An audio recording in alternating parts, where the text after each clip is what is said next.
विदर्भात भाजपनं पुन्हा आपलं स्थान अधिक भक्कम केलंय आणि काँग्रेसला मोठा फटका बसलाय। तर या निवडणुकीत अनेक दिग्गज नेत्यांना आपला गड गमवावा लागलाय। यात बच्चू कडू, यशोमती ठाकूर, राजेंद्र शिंगणे, सुनील केदार यासारख्या उमेदवारांचा समावेश आहे। विधानसभेच्या निकालात विदर्भात अनेक जिल्ह्यात महाविकास आघाडीचा सुपडा साफ झालाय। गोंदिया, वर्धा जिल्ह्यात सर्व मतदारसंघ महायुतीच्या ताब्यात गेले असून भंडारा, गडचिरोली, अमरावती, वाशिम जिल्ह्यात केवळ एक जागा वगळता सर्व जागा महायुतीला मिळाल्या आहेत। तर अनेक दिग्गज नेत्यांनाही पराभवाचा सामना करावा लागला आहे। नागपूर जिल्ह्यातल्या सावनेर मतदारसंघात सुनील केदार यांना आपला गड कायम राखण्यात अपयश आलंय।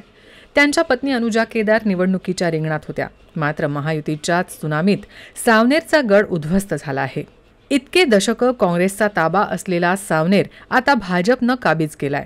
तोच काटोल मतदारसंघात देशमुखी संपुष्टात आली आहे। राष्ट्रवादी नेते अनिल देशमुख हे अनेक निवडणुकांपासून सातत्यानं या मतदारसंघातून निवडून येत होते। यंदा त्यांचे पुत्र सलील देशमुख यांना उमेदवारी मिळाली, मात्र सलील देशमुख यांना काटोलमध्ये देशमुखी कायम राखण्यात अपयश आलं। अनिल देशमुख यांच्यावरील हल्ला देखील कामात आला नाही आणि हा मतदारसंघ भाजपच्या ठाकूर यांनी जिंकला। तर रामटेकमध्ये अपक्ष लढणारे काँग्रेस नेते राजेंद्र मुळक यांचेही आमदार बनण्याचे स्वप्नच राहिले। अमरावती जिल्ह्यात अचलपूरचा राजा म्हणवणाऱ्या बच्चू कडू यांना मतदारांनी मोठा धक्का दिलाय। प्रहार पक्षाकडून सातत्यानं जिंकून येणाऱ्या बच्चू कडू यांना भाजप उमेदवाराकडून हार पत्करावी लागली। तोच तिवसा मतदारसंघात यशोमती ठाकूर यांची पकड सैल झाली आणि त्यांनाही मतदारांनी धक्का देत भाजप उमेदवाराला आपला आमदार निवडलाय। यशोमती ठाकूर सारख्या नेत्यांचा पराभव नक्कीच काँग्रेसच्या जिव्हारी लागलाय। अमरावती मतदारसंघात काँग्रेसचे डॉक्टर सुनील देशमुख यांचीही पिछेहाट झाली आहे। तर याच मतदारसंघातून भाजप नेते मात्र अपक्ष म्हणून निवडणूक लढलेले जगदीश गुप्ता यांचाही दारुण पराभव झालाय। अमरावतीत या दिग्गजांचा पराभव म्हणजे आश्चर्य आहे।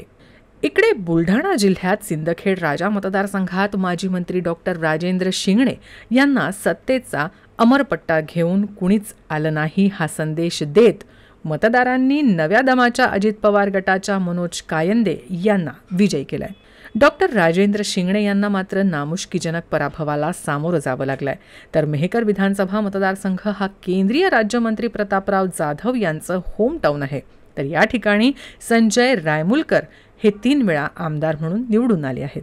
मात्र यावेळेस मंत्रालयीन कामकाजाचा 30 वर्षांचा अनुभव असलेले राज्य सरकारचे माजी अधिकारी सिद्धार्थ खरात यांनी रायमुलकरांचा पराभव केलाय। यवतमाळ, वाशिम जिल्ह्यामध्ये झालेल्या लढतीत रिसोड मतदारसंघ काँग्रेसचा गड मानला जातो। या मतदारसंघात अमित जनक यांनी हॅट्रिक केली। त्यांनी शिंदे सेनेच्या माजी खासदार भावना गवळी यांचा पराभव केलाय। तर 2004 नंतर यवतमाळ जिल्ह्यातल्या दिग्रस मतदारसंघातून निवडणूक लढलेले काँग्रेसचे माजी प्रदेशाध्यक्ष माणिकराव ठाकरे यांचाही दारुण पराभव झालाय। त्यांची राजकीय कारकीर्द जणू संपली आहे। तर यवतमाळ मतदारसंघात भाजपचे मदन येरावार यांचा काँग्रेस उमेदवारानं पराभव केलाय। भंडारा, गोंदिया जिल्ह्यात 7 पैकी 6 जागांवर महायुती निवडून आली आहे।